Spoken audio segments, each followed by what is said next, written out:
Tuloy pa rin natin yung pag-aaral natin sa 1 Corinthians in preparation sa ating tema, sa ating anniversary. No? Tayo muna ay manalangin. Brother Randy, please lead us in opening prayer. Okay, let's pray. Natin sa Panginoon. Okay. Lord, thank you so much sa umaga ito, Panginoon. Dinala mo na naman kami dito sa iyong tahanan, Panginoon, para mag-aral ng iyong mga salita. Lord, I pray po sa mga paparating pa lang dito sa aming service, Panginoon. Naway makarating sila ng ligtas, Panginoon. Ingatan mo po ang bawat sa Panginoon. Lord, I pray din po sa mga kapatiran namin na may dinaramdam sa araw na ito, Panginoon. Pagalangin sila, bigyan po ng healing, Lord. Lord, I pray din po sa gagawin niyo kay Pastor Ed po, Panginoon. Ingatan mo po sila, bigyan mo po ng wisdom para maituro niya ng ayos ang nilalaman ng kanyang mensahe nga sa araw na ito. Lord, ang lahat ng papuri, pasasalamat ay dinadalangin namin sa pangalan ni Jesus. Amen. Amen. Natira dito, kung dala niyo yung mga lesson dati, pwede, no? May tatlo pang kopya rito, Brad. Yung mga wala, lalo yung bisita, no? Bigyan niyo ng kopya. Inaaral natin yung book of 1 Corinthians in preparation sa ating anniversary. Actually, kahit tapos na yung anniversary, ito pa rin yung mga tatalakayin natin, no? Again, bilang background ng kapatid, alam natin yung church sa Corinto ay sinimulan niyan sa pamamagitan ni, sino nga nagsimula? Kay Apostle Paul, noong panahon na siya ay nag-missionary journey. At nakita rin natin na hindi maganda yung pagpapasimula doon, no? Kasi ang Timano, inusig siya, pinalaya siya doon sa sinagogue. Pero dahil pinalaya sa sinagogue, hindi niya iniwanan yung city, pumunta sa kapitbahay. No? Hindi natin alam kung nakitira o umupa, hindi na binanggit sa Bible. Pero tinuloy niya pa rin yung pangangaral at yun, nasave pala yung mga nakarinig sa sinagogue. No, mga kapatid, ang salita ni Jesus talaga powerful. No, kahit na papatay mo yung preacher, pag naibitaw na yung salita ng Diyos, gagawa niya yun. Maraming gano'n, no? Si Stephen, diba, pinagbabato siya hanggang mamatay. Pero nga, nakapag-preach na eh. Narinig na ni Pablo eh. Yun ang nag-save kay Pablo eh. Yung preaching ni Stephen eh. So, ito rin sa Corinto, pina-execute siya, pinalayas, buti na lang hindi niya umalis. No? Parang umuugma sa karanasan natin dito sa Geneva. No? Kami po ay mag-anniversary tayo para sa kaalaman ng iba. Ang tagal na natin dito, pero first anniversary pa lang tayo. Pag nagkukwentuhan nga kami ni Sister Erlene, kasi siya yung isa sa namit namin, mga 2018 na siya. Yung mga namit namin ng 2017, wala na yun. May napapres kaming dalawa, wala na yun. Nasa Amerika na yung isa hindi ko na alam kung nasa na, no? Si Sister Marge ang pangalan namin. Marju pala, si Marju, nakakilala ng iba. And then, bakit tayo mag-anniversary? Bakit hindi tayo nakapag-anniversary? Siyempre, hindi pa, kumbaga yung church, hindi pa siya nagkakaroon ng forma noon. Nakapag-baptize ako dalawa, sumunod na bumalik kami, nakapag-baptize yata ako dalawa ulit, no? Tapos, basta natatandaan ko, 2022, isa lang na baptize, no? Yung nasa Moscow ngayon, si Lucy.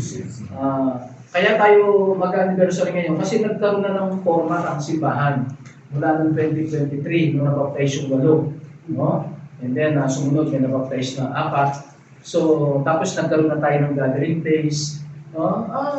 So it's right na mag-celebrate na tayo kahit na first anniversary, but it doesn't mean na doon lang tayo nagsimula, no?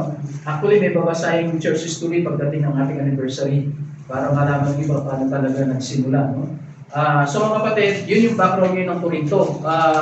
Nagpatuloy, kaya lang dahil nga mayamang bansa yan, magandang syudad, strategic, yung mga miyembro matatalino, no? Mga Griego eh, karamihan, no? Kaya lang pagka lagi ko sinasabi sa inyo, ang simbahan, hindi yan nawawalan ng problema, mga kapatid. Minsan kasi, kaya minsan nalilisan yung iba, ay, nakapunta, ang gulo ng buhay ko, ang gulo namin sa pamilya, ang gulo naman sa trabaho, ang gulo naman ng mga barkada ko, nakapunta naman sa simbahan para maging mapayapa ang buhay ko. Wrong expectation yun. Ang simbahan, tuturuan ka. Tuturuan ka niya ng salita ng Diyos para labanan yung problema. Hindi ibig sabihin mawawala yung problema. Ang ganda sa mundo tayo, hindi mawawala yan. Hindi mawawala yan. Kaya inuunahan ko na kayo mga kapatid. Minsan kasi may mga kapatiran tayo na ang expectation nila pag nasa simbahan sila, perfect place ito. Ito perfect place. Ito ay lugar, actually ang simbahan para sa ospital. Para sa ba ospital? Yung mga may sakit. Kasi kung wala na tayong sakit, dapat nasa langit na tayo eh. So habang nandito tayo, ginagawa tayo. Hanggang nandito tayo, para tayong bata na pinakakain palagi, no? Ginagawa. Pagka hinog na yung panahon, ay ikaw o yung buong mundo, babalik na ang Panginoon. O kaya pag ikaw hinog ka na, pupunin ka na ng Panginoon.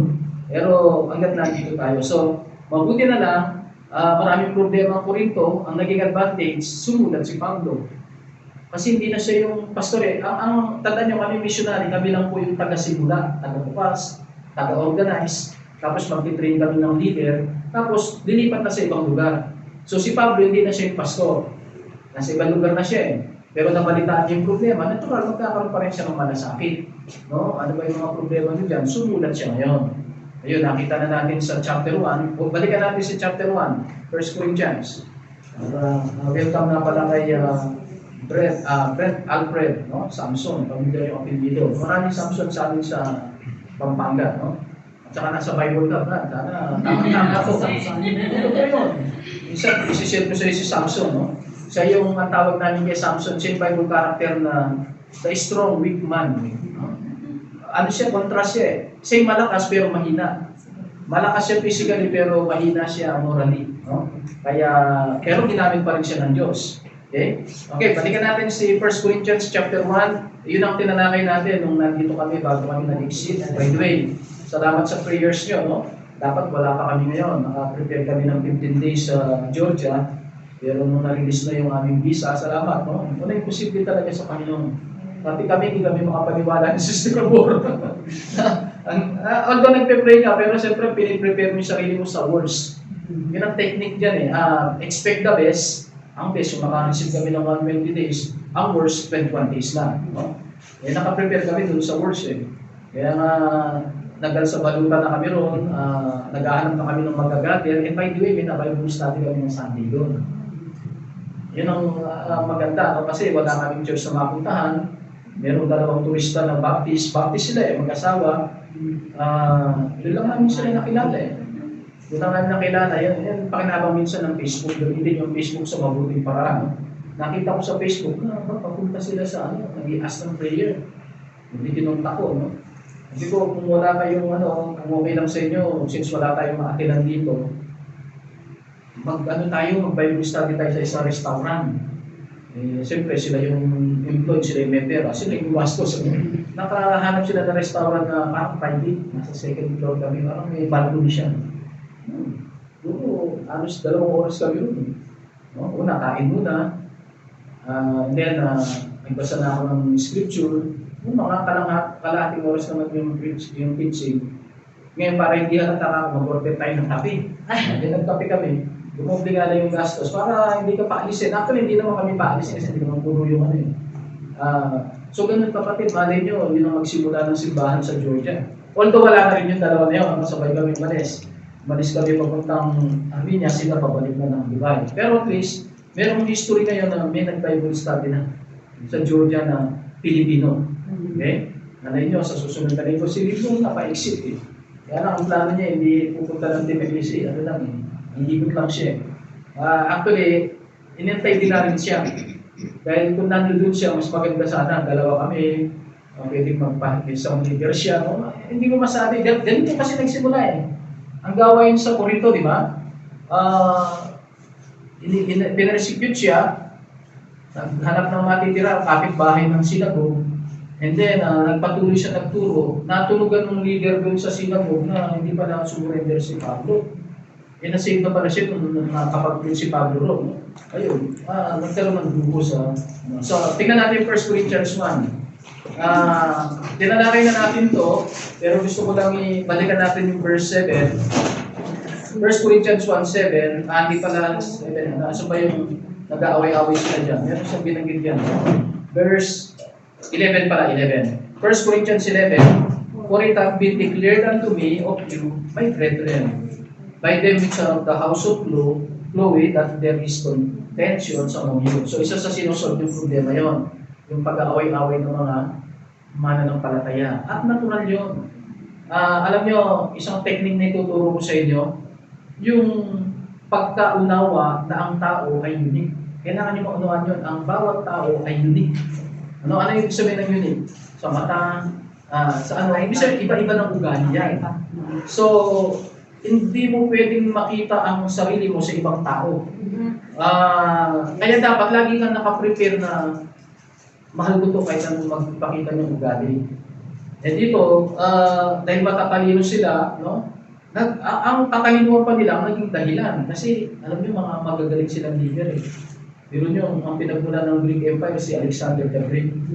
Tapos nandiyan lahat nagsimula yung mga matatalinong tao, sina Socrates, Plato, Aristotle, Demosthenes. So, pati yung mga ordinaryong tao, hindi mo maalis na matatalino talaga sila. Kasi nangibabaw sila sa kaharian. Kaya ngayon, pati sa simbahan, dinala nila yung pagiging matalino na. Basta ako, anong sabi ng isa sa verse, may binabanggit sa verse 12. Ang sabi ng isa, ako kay Pablo, ako kay Apollos, ako kay Cephas o si Pedro, ako kay Cristo. Hindi maganda, hindi naman magkakaaway yung mga leader eh. So yun, sinod niya yun. Tapos binigay niya ngayon, tumalo na tayo sa verse 24. Doon tayo nagtapos nung nakaraan eh. Verse 24. But unto them which are called, tayo yun mga Kristiyano, both Jews and Greeks, o kahit na Filipinos, Christ, the power of God, and the wisdom of God. Tanda niya, si Kristo ang kapangyarihan ng Diyos na magligtas. Si Kristo rin ang kapangyarihan ng Diyos para tayo mabago ang buhay. Kaya nga, if any man be in Christ, nakita niyo, siya yung susi. Kapatid, hanggat ang buhay mo, si Kristo ang kinikilala mo na Panginoon, may pag-asa ka. May pag-asa ka, sabi niya, siya ang kapangyarihan ng Diyos. Ano ba? Siya rin ang wisdom of God. Alam niyo wisdom of God? Paano ko ba pakikitunguhan ng mga kasambahay ko? Paano ko ba pakikitunguhan ng pamilya ko? Paano ko ba pakikitunguhan ng mga ka-church mate ko? Bibigyan ka ng wisdom ng Diyos. Yung wisdom na yan, habang inaaral mong Bible. Yung paano makikitungo, no? Sinasabi ko sa inyo, tayo ay isang grupo rito, tingnan nyo, no? Sa Armenia, nagkakaroon na ng grupo-grupo yung mga Pilipino. Well, maganda yan, no? Suportahan natin yan. Pero yan ay pang temporal, pang mundo. Tayo yung may grupo na pang spiritual, pang makalangit, pang eternal. So ipakita natin na itong samahan natin ay kakaiba, no? So sabi ko nga kapon, may kausap kami, nakukwento niya kung ano-ano yung mga problema ng mga Pilipino.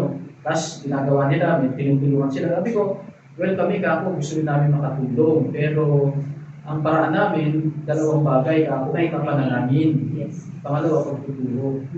So hindi tayo magiging politician, no? Wala tayong kulay politika, no? Yes. Ano man ang religion nila, ano man ang grupo nila, lahat welcome sa atin. No? Yung bang iparamdam natin na tayo, handa natin silang mahalin, handa natin silang tanggapin, kahit ano yung nakaraan nila. Kahit ano yung, huwag yung, ay, nakikipag-away ka, hindi ako makikipagkaibigan. So hindi, kailangan ka kanya eh.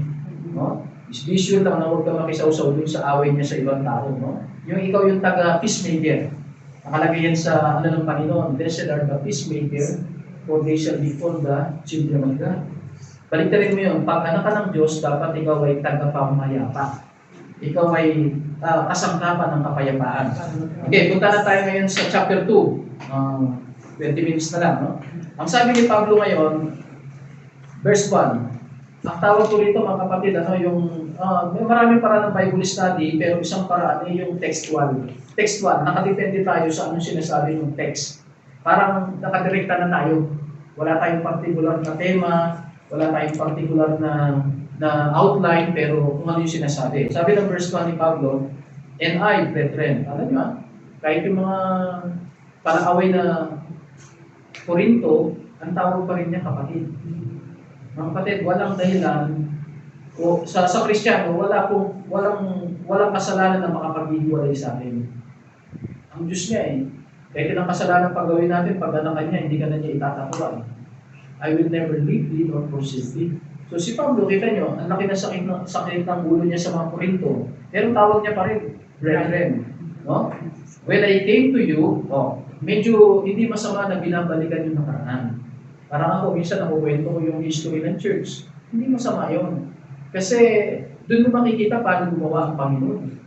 No? So sabi niya, nung ako'y pumunta sa inyo, yung tinutukoy niya sa Acts 18, came not with excellency of speech, of wisdom. Bakit? Ang mga Grego kasi, masyado silang particular sa magaling magsalita. Handa niya, yan ang tatak ng Grego. Magaling sila sa speech. Oh? Ang father of speech, yung si Demagones yata, ano pa siya, napakahusay niya sa ganyan. Oh? Yung how to vocalization, paano, nung unang panahon, walang microphone. No? Pero nakita niyo yung mga ambient checker nila, napakalaki, pero naririnig sila. Kasi magaling sila sa ganyan. Yan ang, pero sabi ni Pablo, oy kakaiba ako.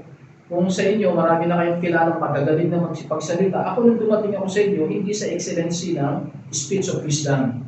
Hindi karunungan ng tao. Declaring unto you, ano lang, the testimony of God. So kapatid, pag nagsishare tayo, kwento mo lang paano ka binago ng Diyos. O kaya paano mo nakita ang kapangyarihan ng Diyos. Kailangan sa kwento natin lagi ang naitataas ang Panginoon. Ang sabi ni John the Baptist, si John the Baptist na nagsabi mo na, He must increase, si Kristo dapat ang laging tataas, I must decrease. Si John the Baptist, I think sa John 3:30, no? And then, ang sabi niya ngayon sa 2, For I determined not to know anything among you, save Jesus Christ, and Him crucified. Alam mo yung sinasabi niya? Pag kasi kausap mo yung mga Grego, bawat isa may kanya-kanyang forte. Alam mo yung forte? Forte parang sa music, yung strength. Kunwari, yung isa magaling sa history. Yung isa magaling sa speech. Yung isa magaling sa sports. Yung isa magaling sa paano yung sikreto pang pabata. Marami sila sikreto ng Grego, yan ang mga hinahanap nila sa buhay. Sabi ni Pablo, nung dumating ako sa inyo, wala akong pangpaksa na gustong ibahagi sa inyo at pag-usapan natin kundi si Kristo. Bakit? Kasi siya yung power of God eh.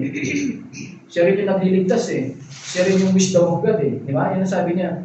Wala akong ibang topic na gustong pag-usapan natin kundi si Yesu Kristo at siya na napako sa krus. Actually, sa mga Griego, baliktad yun. Sa Griego, lagi kinukwento nila paano sila nanalo sa gera.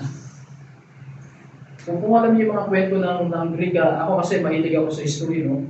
Ang galing nila sa gera. Meron silang tinatawag ng phalanx. No? Yung formation nila, impregnable.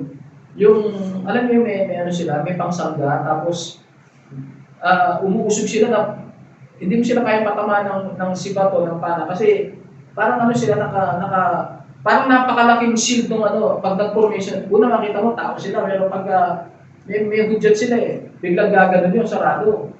Pero nakalawit yung lang may butas yung para sa sibat. Tapos pag umakbang sila ginaganon lang yung sibat. So kung nasa dadaanan kanila talagang mapapatay ka nila no? Pero sila hindi mo kaya tibagin. Kaya sanay sila sa giyerang gano'n, no? Eh sabi ni Pablo, ako sabi niya, gusto ko lang si Kristo pag-usapan natin. Verse 3, And I was with you in weakness, and in fear, and in much trembling. Nakita niyo, pag leader ka, yung mga leader na tinitray natin, kabaligtaran tayo eh. Yung ibang leader, sa politiko, laging kwento nila, galing nila, yaman nila, no? Yung mga ang tawag doon ng credentials nila, ang Kristiyano ay naamin natin yung weakness natin. Yung si Pablo, talagang sinabi niya, alam niyo, nung dumating ako sa inyo, kasama ko kayo, marami rin akong kahinaan. Mientras kasi nagpapakumbaba ang tao, lalo siyang pinalalakas ng Panginoon. Pero kapag nagyayabang ka, ang sabi ng Bible, God resisted the proud. Binabagsak ng Diyos yung mataas. Yung ang pinabagsak niya si Lucifer. Pag nagmamataas ka, babagsak ka talaga, no? So, and in fear. So, may takot din si Pablo. No? Again, dito, pinakikita na natin na yung tao, ginamit lang siya ng Diyos. Hindi katulad sa isang religion na pag santo ka na, pinapanalangin ka pa nila. Yes. Hindi. Si Pablo nga, buhay pa siya eh. Inaamin niya na mahina siya eh. Para ang mangyayari nung pag inaamin mo yung kahinaan mo, pinapanalangin ka ng followers. Pangalawa, iningatan ka rin ng followers.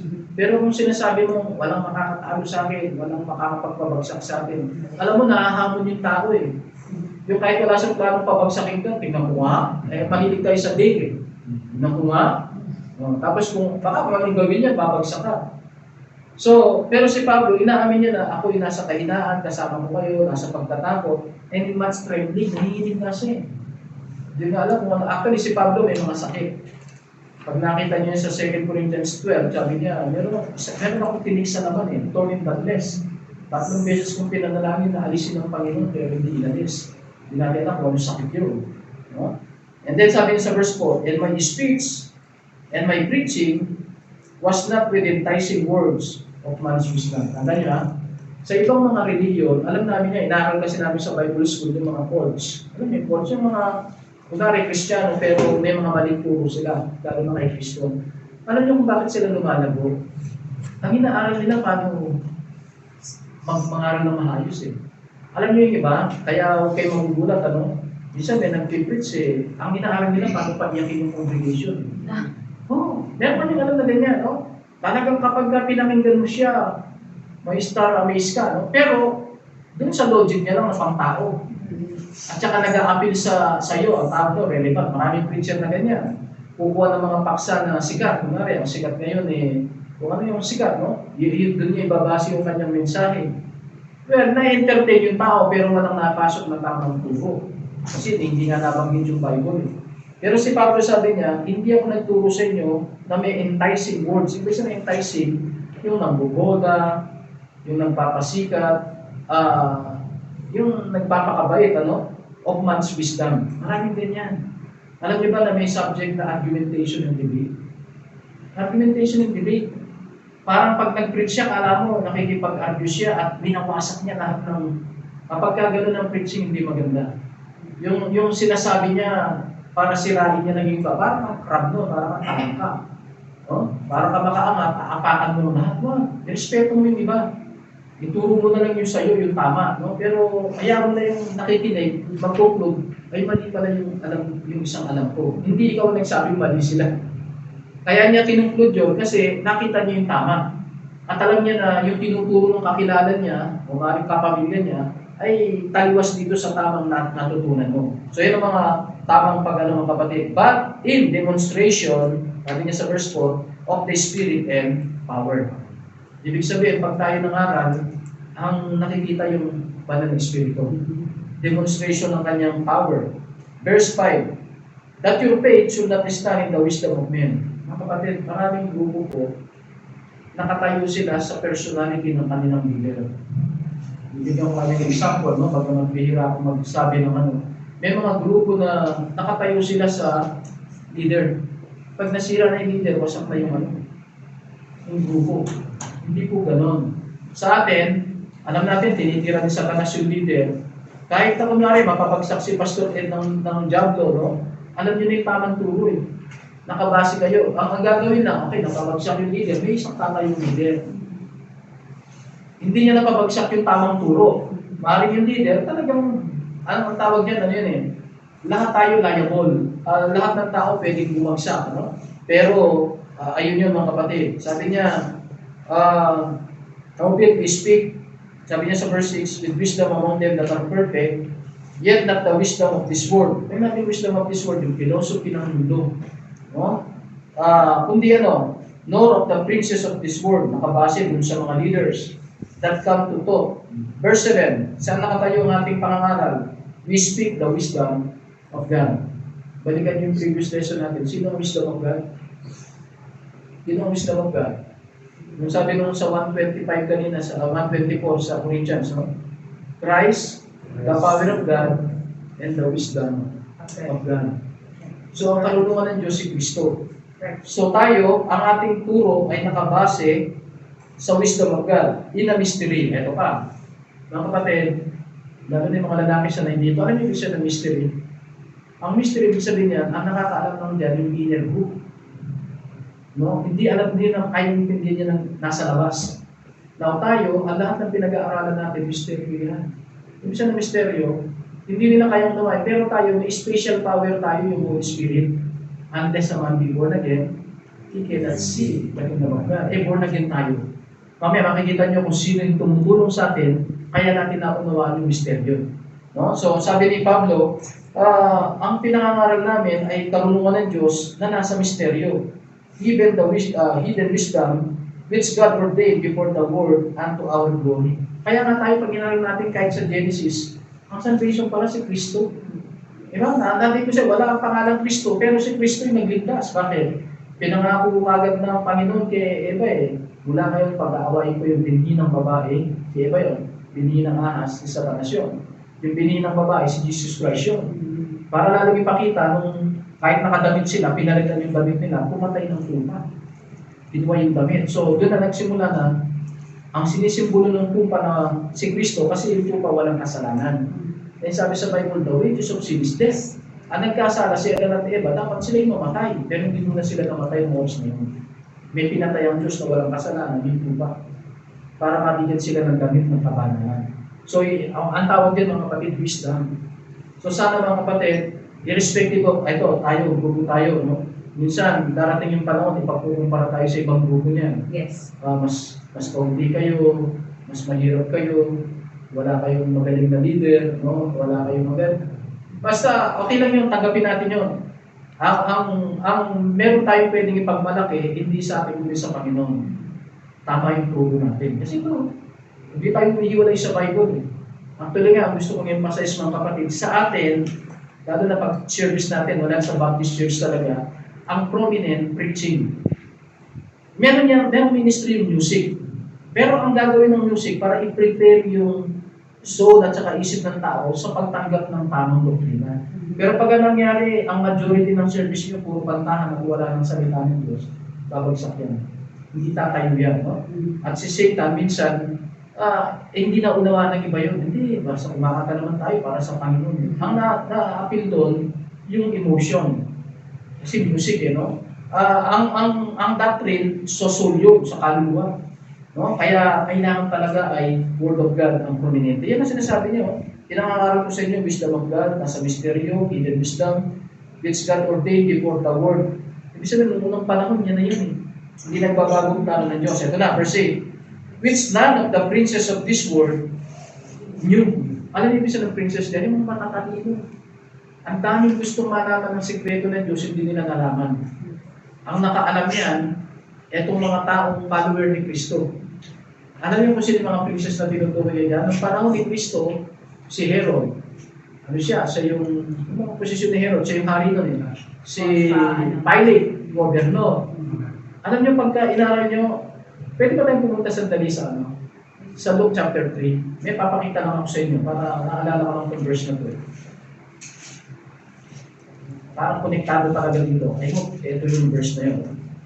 Luke chapter 3. Luke chapter 3. Ito. 3 verse 1. Isang verse at saka hanggang verse 2 siguro. Luke 3:1. Sabi niya, now, in the 15th year of the reign of Tiberius Caesar. Ano kasi si Tiberius Caesar? Siya yung emperor. Nakahalili ni Augusto Caesar. Kasi maraming Caesar yan eh. Pero nung panahon na si Kristo, nung pinanganak si Kristo, ang masalukuyang hari, si Tiberius ba yan? Yeah, ito yun, si Tiberius, no? Nung siya ay pinako na ibang Caesar na naman yun eh. Pero tingnan nyo, may emperor, si Tiberius. Na si Pontius Pilate, ang gobernador ng Judea. Si Herod, ang tetrarch ng Galilee. Isa siya yung hari. And his brother, may kapatid si Herod, si Philip, siya naman yung hari ng Iturea, isang lugar na naman, of the region of Trachonitis. And Lysanias, the tetrarch of Abilene. So, apat na lugar, isang leader si Philip. Verse 2, Annas and Caiaphas, sila naman yung leader, being the high priest sa reliyon. Pero ano nangyari? Ano sabi ng verse na kasunod? The word of God, kanina dumating. Diyan. Nakuha yung mga kapatid, hindi nagkataon yan, no? Pero ang salita ng Diyos, hindi dumaan kay Augusto Caesar o kay Tiberius Caesar, hindi dumaan kay Pontius Pilate, bagaman matatas ang pwesto, hindi kay Herod, hindi kay Philip, hindi rin kay Caiaphas na religious leader, high priest, no? Kasi bulag sila eh. Pero ang salita ng Diyos, dumating, dala-dala ni John, actually si John the Baptist yan, anak ni Zacarias, in the wilderness. Anong message niya? And he came in all the country about Jordan, preaching the baptism of repentance for the remission of sins. So mga kapatid, yan ang, huwag niyong ikakahiya yan. Yan po ang background natin. No? Si John the Baptist, meron tinatawag sa Bible na 400 silent years. Ano yun? 400 silent years. Yung mga nag-aaral ng Bible doctrine, no? Mula kay Malakay, yun ang huling propeta sa Old Testament, hanggang kay Matthew, 400 years yun. Ang tawag ng mga Bible scholar doon, silent tears. Bakit silent tears? Walang mensahe ang Diyos. Wala siyang tinawag na ibang propeta. Pero para ma-break yung katahimikan na yun sa mensahe ng Diyos, ang unang bumasa noon, si John the Baptist. Kasi siya yung nangaral sa wilderness bago dumating si Kristo. Nang dumating na si Kristo, ayun na, si Kristo na. Parang inihanda nga niya yung dadaanan ni Kristo. So mga kapatid, ganun po tayo. Ganun ang trabaho ng Baptist. Ano? Hindi tayo ang nagliligtas. Kahit magpabaptize ka sa Baptist, hindi ka maliligtas. No? Si Judas Baptist, hindi na save. Pero, ang trabaho ng Baptist, ipinakikilala niyo yung tagapagligtas. Tingnan niyo, nandiyan pa kayo sa Luke, ano? Para maunawaan niyo. Sabi niyo sa verse 4, as it is written sa 3:4 ng Luke, in the book of the words of Isaiah, binabanggit na pala si John the Baptist sa Isaiah pa lang, 700 years bago pinanganak si Kristo. Saying, ito yung mensahe ni John the Baptist, the voice of one crying in the wilderness, prepare ye the way of the Lord, make his paths straight. Yan ang trabaho ng Baptist.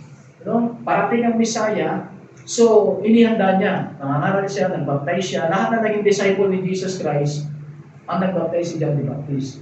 Pero nung dumating na si Kristo, pinakilala niya, yun na, namatay na siya, pinubukan na siya ng buhay. Yun ang mission eh. Yes. Ihanda bago dumating. Nung dumating na tabagtay, minsan may mga nagsiselos. Uy, nung bago pa, ako yung friend mo eh. Ako lang ang friend mo sa church eh. Ngayon naging miyembro ka na sa church eh. Hindi na ako pinapansin. Huwag dapat lang yung ganon. Kasi parang inatid mo lang siya eh. Ngayong Kristiyano na siya, may espiritu na siya ng Diyos, magkakaroon na yun ng sariling paraan ng pagsamba, pag-aaral, hayaan mo siyang gamitin siya ng Diyos. No? Si John the Baptist nga, namatay, buti nga tayo, hindi tayo pinapatay. Di ba? At least naihatid mo sa simbahan, hindi ka papatay. Si John the Baptist ka, pinatay na eh. Kasi alam niyo, ang delikado rin doon. Baka magkaroon ng competition. Yes. No? Na buhay pa si John the Baptist, tapos nandiyan ang Panginoon, loyal sila dati kay John the Baptist. At least kung wala na si John the Baptist, wala na silang pagpipilian. They have no choice kundi kay Kristo na lang. No? So, tapusin natin, oras na. No? Balik tayo sa 2 Corinthians 2. Hindi natin matatapos yung buo, pero gusto ko lang makarating tayo dito sa verse 9. But as it is written, I have not seen, nor ear heard, nasa 2:10 ako, 2:9, neither have entered into the heart of man the things which God hath prepared for them that love Him. Mga kapatid, yung mga bagay na nakareserva sa atin, hindi pa natin sukat na imagine. Daming plano ng Diyos na maganda sa atin. Kaya lang, hindi niya ipapakita yan kung hindi ka obedient sa Kanya. Katanda niya, kailangan magpatuloy ka. Meron iba tayong kapatiran, hindi man dito sa Pilipinas sa iba. Minsan sa tindi ng problema, bumibigay eh. Hindi na nila madidiscover kung ano yung magagandang plano ng Diyos. Pero ang sabi niya dito, nakasulat na, hindi pa nakita ng mata mo, hindi pa narinig ng tenga mo, hindi pa na-imagine ang puso mo, the things which God had prepared. Nakahanda yan sa atin, ang daming magagandang plano sa atin ng Diyos, for them that love Him. Kahit sa atin, nasa church, alam niyo ba yung anniversary natin, exciting to. Yes. Kakaunti tayo, hindi tayo nagiging proud pero kakaunti tayo magagawa natin sa isang hotel. Yeah. Ang liit ng grupo natin, no? Pero wala pa yun sa katiting ng mga pwedeng gawin ng Diyos sa atin. Sample pa lang yan. Sample pa lang yan, no? And then verse 10. Eto na, papasok na tayo sa talagang gusto kong matumbok natin. But God hath revealed them to us sa paano? By the Spirit. Minsan sa kakabasa mo ng Bible, kakapakinig mo ng preaching, kakapray mo, merong vision na ibibigay sa iyo ang Diyos. Parang kami, as a leader, nakikita na namin kung saan pupunta yung church kung magpapatuloy tayo. Although may hadlang sa daan. Alam nyo, ngayon nga diba nalulungkot ako ngayon, may limit tayo sa tao. Alam mo kung hindi tayo mag-limit, kaya isang daan magkakaroon tayo ng attendance. Kaya lang, talagang pasensya na tayo, limited tayo sa budget. Ang target lang natin 50 to 60 maximum na. No? Pero kung dagdagan ng Panginoon, again, with God, nothing's impossible pa rin. Pero alam nyo, kung ngayon yan, wala tayong budget na nakaraan, magagawa natin yan. How much more kung, ayun na, gagawin na natin ngayon sa susunod, after anniversary, ang pinakikita na sa akin ng Panginoon, nagtatabi na tayo ng budget. Kahit 1,000 lang, alam mo pag 1,000 a week ang tinatabi natin, meron na tayong 52,000 sa isang taon. Kung 1,000 lang. Kasi 52 weeks sa isang sa isang taon eh. Kita nyo? Kung kunwari, ang gagawin yun sa church pa lang. Ngayon kasi ang pondo natin nanggagaling na lang sa commitment muna. Kasi wala tayong naitabi talaga. Dahil nagsisimula tayo. Pambayad lang talaga rito yung open natin. No? Pero, yun ang sinasabi niya rito na, but God hath revealed them unto us by His Spirit. For the Spirit searcheth all things, yet the deep things of God. Yung mga malalalim na bagay sa Diyos, ang Espiritu ang magpapaunawa sa Kanya. Tumalo na lang tayo dito sa verse 14 na lang mga kapatid. But the natural man, alam mo kung sino yung natural man? Yung hindi Kristiyano, yung hindi born again. But the natural man receiveth not. Hindi niya kayang unawain the things of the Spirit of God. Kaya huwag kayo magtaka pag i-invite mo sa church, ayaw niya. Sunduin mo na, ayaw pa. Pero kapag kunwari may isang event, ang layo sa mundo gagawin ng birthday, makakapunta doon. Kaya mamasaya. Huwag kayong magtataka sa ganun mga kapatid. No? Yes. Meron pang isang example. Lagi natin iniimbitahan, no? Pastor, may pasok ako, pasensya na. Wala tayong magawa. Pero kung ipairal mo yung Bible, si keepers, maganda mo doon kung Kristiyano na tayo. Pero hindi siya talaga maka-absent Pero pag may special event ng ibang, kunwari, nandiyan ang ating ambasador, no? O kaya may ibang bukasyon, absent yan kahit wala sweldo. Huwag na kayo magtaka doon. Huwag na kayo magtaka. Pero tayo mga Kristiyano, sana huwag ganon, no? Huwag natin, yan ang sabi niya, the natural man, hindi niya kayang tanggapin o unawain ang mga bagay sa Espiritu ng Diyos. Bakit? They are foolishness unto him. Sa kanya, wala siyang pakinabang dyan. Yung tingin niya. No? Neither can he know them. Hindi niya kaya. Because they are. Yung they dyan, yung scripture. Yung mga scripture, inuunawa, they are spiritually discerned. Inuunawa yan sa tulong ng Espiritu ng Diyos. Kaya hindi niya na kaya unawain yan. Okay? Tapusin natin verse 15. But he that is spiritual, tayo yan, mga born again yan. Judge all things. Kaya natin unawain kahit na mabigat na bagay. Si Satanas, nakikilala natin. Yung langit, alam natin. Yung future, alam natin. Sa prophecy, di ba? Madali natin. Bakit? Yet he himself is judge of no man. Verse 16. Okay, natapos natin. For who hath known the mind of the Lord? Sino ba ang nakakaunawa sa isip ng Diyos? That he may instruct him. Sino yun? But we have the mind of Christ. Ang Bible, yan ang kaisipan ni Kristo. So pag inaaral mo, nakikilala mo kung paano mag-isip si Kristo. Mga kapatid, di ba tayo rin kapag bininiligawan kayo, mga lalaki, para makilala mo yung gusto mo, either siya yung in-interview mo, pero minsan may malihim. Ayaw niyang magpaalala, ayaw magpakilala. No? Gagawa mo paraan. Ikilalanin mo yung kaibigan niya, o kaya yung mga kamag-anak niya, o kaya mag-isto ka sa Facebook niya. No, may mga ganun paraan, di ba? Para makita mo ano ba yung about. Di ba mayroong about doon? Ano ba siya? Kaya minsan, wala siya nilagay ng informasyon Pero iba nilalagay birthday, nilalagay sa nagtatapos ng high school, taga sa probinsya siya. So, iniipon mo yung informasyon na yun para makilala mo yung tao na yun, pero hindi pa rin sapat yun. Sa atin, lahat ng patungkol kay Kristo na pwede natin malaman, nakalagay na sa Bible. So, makikilala natin siya kapag inaaral natin ang Bible, but we have the mind of Christ. Is in wisdom of God. Yun. Kilala mo yung karunungan ng Diyos. So, sana mga kapatid, kahit na lumabas tayo ng ilang minuto, meron tayo natutunan. Bigyan kayo ng time, baka may tanong kayo. At least kahit pa isa-isang chapter lang ng Korinto, no? May matutunan tayo mga kapatid. By the way, pag-pray natin si Rachel, 21, I think, meron na siyang visa. But I think, most probably 21 days lang yun. No? Kasi hindi naman siya magtatagal na rito. Hanggang anniversary lang siya. So, sa Abinti ba siya makakarating?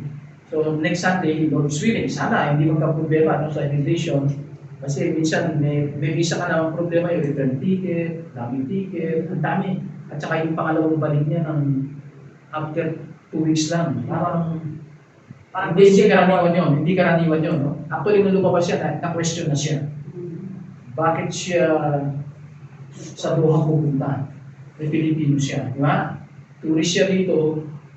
Dapat ang hinahanap nila yung pa-Pilipinas siya. Ang return ticket niya, papunta siya ng Doha, return ticket niya, pabalik ng amin niya. Ang laking question dito, no?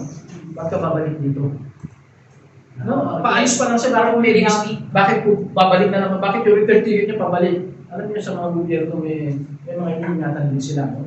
So, pag-pray natin, para matulungan niya tayo sa pag-prepare sa music man lang, sa music. Tsaka sa program, mga magagalingin sa program. Ako talaga, ano ko dyan, pero may idea lang ako, pero mas maganda sila yung magamit. So baka may tanong kayo sa lesson natin. Anyway, konti pa lang naman tayo. Baka may tanong kayo, Brother Darwin. To 1 Corinthians chapter 2. Si Brent, I hope na ano yan. Inaaral namin yung 1 Corinthians, no? I hope nakatulong sa iyo. Mga ano yan, mga Kristiyano sa City of Corinth. Hanggang ngayon, nandiyan yung syudad na yan. Kaya pag kayo nagkaroon ng Schengen visa, bisitahin yung Greece. Ako meron na. Diyan nangyayari yung mga ako, pangarap ko makapunta dyan. Pangarap ko makapunta dyan sa Ephesus, yan naman yung mga tanti, no? Yung Ephesus, yung Colossus, yung Antioch, yan. Pwedeng makatulong sa atin yan, no? Parang nung napunta ako sa Israel, ang laking tulong naunawaan ko pa ang lalo ang Bible. Doon napunta ko yung maraming lugar na binabanggit sa Bible, no? So kung wala kayong tanong, tayo muna tayo. Salamat tayo sa Panginoon din. Break tayo ng 2 minutes. And then punta na kagad tayo sa worship service. Huwag kayong mag-alala kapatid, kahit konti tayo, sabi sa Bible, we are 2 or 3. Ang majority natin pag nandiyan ang Panginoon. Nandiyan naman siya. Pag may 2 o 3, nagtitipon sa pangalan niya, nandiyan siya sa ating kalagitnaan. Okay, let's pray. Salamat po Panginoon sa umagang ito. Binigay mo po sa amin ang pagkakataon na makapag-gather, even through Sunday School.